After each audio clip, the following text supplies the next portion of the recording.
今天要跟大家聊聊中国这个中秋节的3大冷信号，情况真的是让人心惊肉跳啊！咱们先回顾一下，什么是传统的中秋3大件，那就是房子、白酒、月饼。往年这个时候，那可是金九银十的旺季，热闹得不得了。大家都知道，每逢9月、10月就是居民消费的黄金时期，房产、白酒和月饼这中秋3大件更是各类消费的金字塔尖。以前每到这时候，抢房潮、涨价潮，月饼营销漫天飞，那场面不要太热闹。可今年呢，简直是遭遇了入秋寒，冷清的让人直哆嗦。一样的故事，可处境却是天壤之别呀。咱们先来看看房子的情况，瞧瞧这个惨淡的数据吧。新房、二手房的成交量可都是大跌特跌。北京、上海这2个头部城市，9月开头就开始下滑了。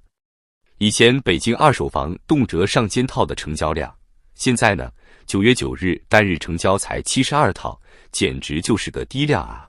这哪是什么金九银十，分明就是寒气逼人的严冬啊！深圳、杭州的二手房降幅超过10%，南京、苏州、成都、厦门这些重量级城市的降幅更是超过20%。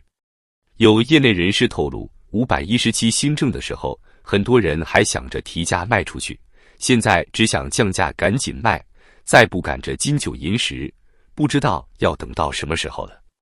这话听着是不是让人心里一紧？不仅如此，以价换量的趋势似乎还在延续。深圳的业主们已经连续13个月降价了，8月的平均挂牌均价比去年同期跌了12.5%。进入9月后，93%的片区挂牌价还在下滑，连房价坚挺如上海，也没感受到一丝黄金周的气息。唯一还能振作的，就只有那些豪宅项目了。老破小、新建商品房可是萎靡得很啊！从去年到现在，中国经济的整体情况真是让人捏一把汗。去年上半年，中国经济还有一个所谓的复苏和反弹，原因大家也都知道，就是在前一年底去年年初，中国结束了3年大清零，不搞封城了。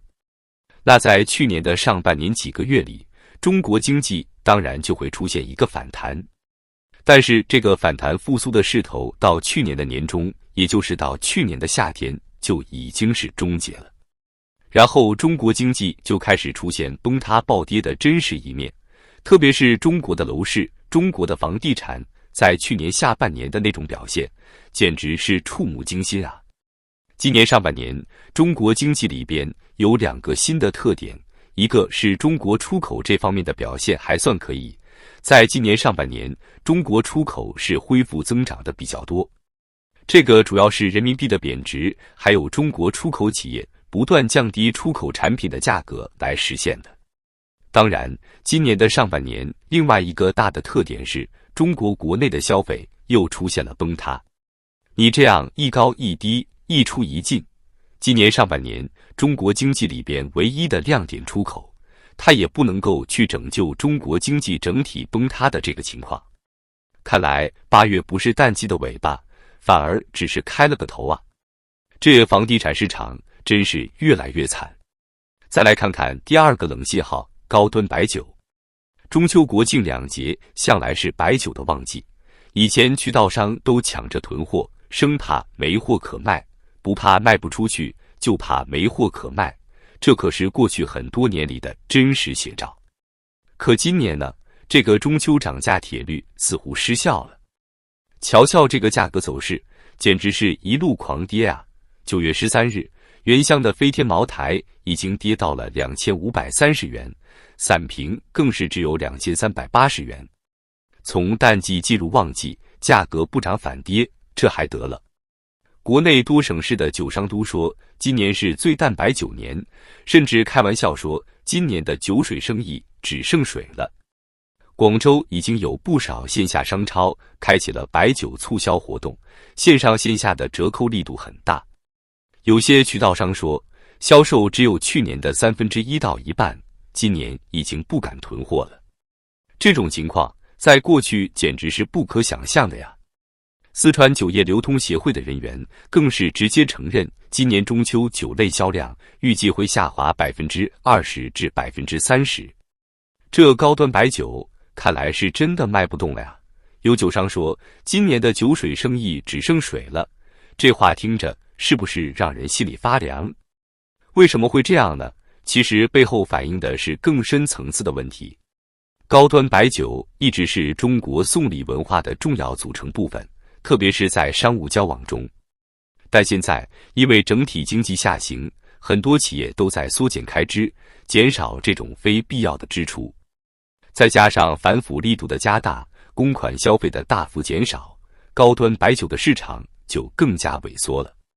不仅是白酒，整个酒类行业都在遭受冲击。啤酒、葡萄酒的销量也都在下滑。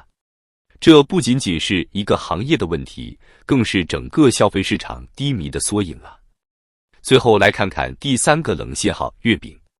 月饼向来是人情货币，可今年却是大幅遇冷。深圳一个星级酒店去年卖出了13000盒月饼，今年销售目标下调到了1万盒，结果还是完全卖不动。看看这个数据是不是触目惊心？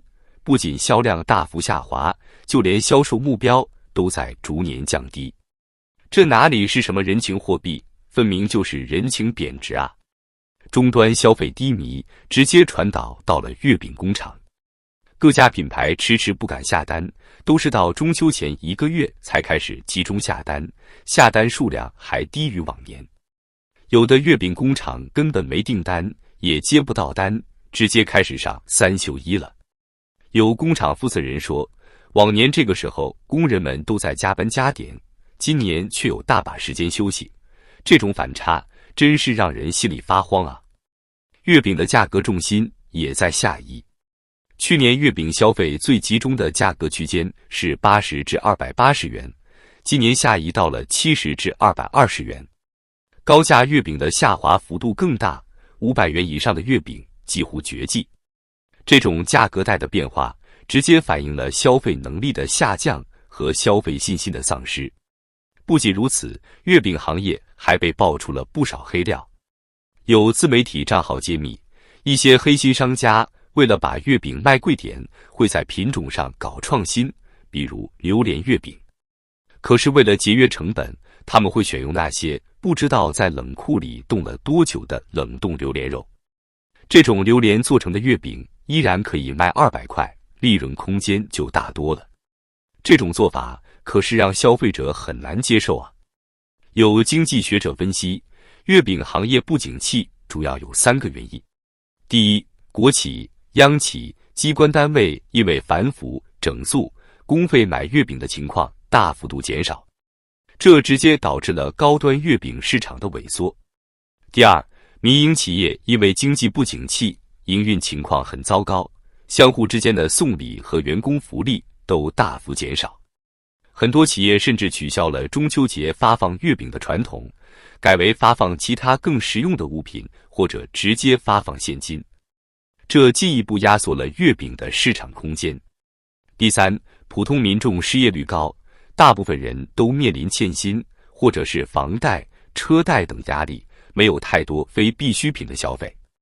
在这种情况下，月饼就成了很多家庭首先要削减的开支项目。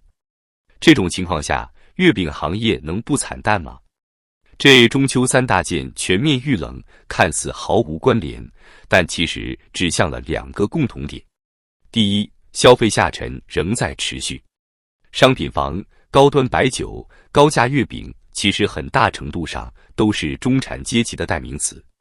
中产的消费能力在下降，这些商品也就失去了基本盘的支撑。这反映出中国经济结构正在发生深刻变化，中产阶级的购买力在持续萎缩。第二，投资信仰的萎靡。炒房、炒酒，甚至炒出天价月饼，都是上一个时期狂热投机的时代写照。当价格永远涨的资产信仰破灭后，这些神话也就迎来了崩塌。这种投资信仰的崩塌，不仅影响了这些特定行业，更是对整个经济的信心造成了巨大打击。这场时代的转折来得可真是猛烈啊！它不仅仅是几个行业的问题，更是整个中国经济模式转型的缩影。好了，今天就聊到这里。大家对这个中秋节怎么看？欢迎在评论区留言讨论。